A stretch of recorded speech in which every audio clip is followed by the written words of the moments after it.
You're listening to a series about a quiet failure mode in modern AI.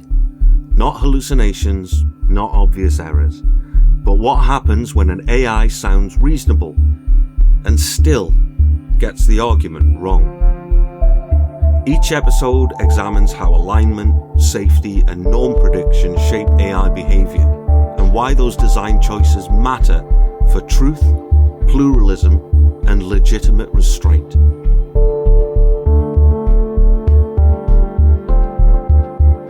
Across this series, I've been examining a failure mode in AI that's easy to miss because it doesn't look like failure. The systems don't hallucinate, they don't break, they don't sound irrational, they sound reasonable. And that's the problem. We began with a simple interaction. A factual question was asked.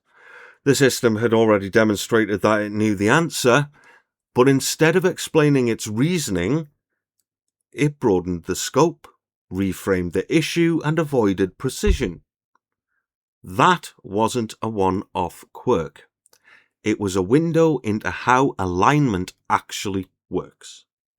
What these systems are optimized for is not truth in the ordinary sense.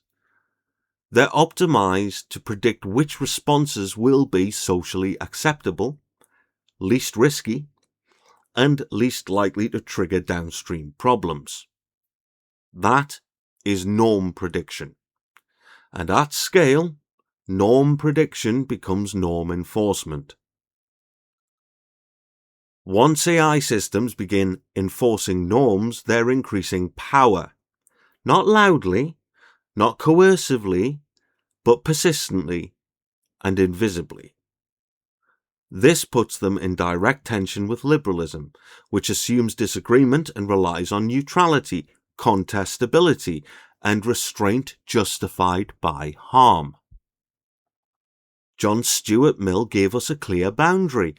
Power is justified only to prevent harm to others, not discomfort, not offence, not hypothetical downstream risk. Modern safety frameworks quietly cross that boundary by collapsing harm into norm violation. That's where the conflict lies. This isn't philosophical abstraction. Techniques like reinforcement learning from human feedback, safety fine-tuning, content policy priors, and worst-case optimization all train systems to substitute safer arguments for precise answers. That's how reasonable-sounding evasion becomes normal. This series wasn't a rejection of alignment. It was a proposal for a different one. An alignment grounded in narrow, concrete harm, intense sensitivity, explicit justification, tolerance of discomfort, and pluralism. When stress tested against real abuse cases, this framework still permits restraint when harm is real, without turning safety into governance. The question alignment has to answer is not, how do we avoid risk? It's, when is it legitimate to override inquiry? That's not an engineering question. It's a political one. And pretending otherwise doesn't remove the politics. It becomes the ghost in the machine. AI systems will increasingly mediate how people ask questions and receive explanations. If those systems are optimized for comfort over truth, they won't fail loudly. They'll fail quietly. And quiet failures are the hardest ones to see. That's why this conversation matters.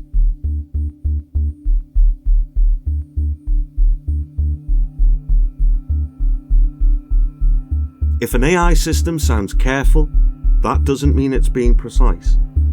If an AI system sounds reasonable, that doesn't mean it's engaging with the question you asked. Alignment is not just a technical problem. It's a question about authority. Thank you for listening.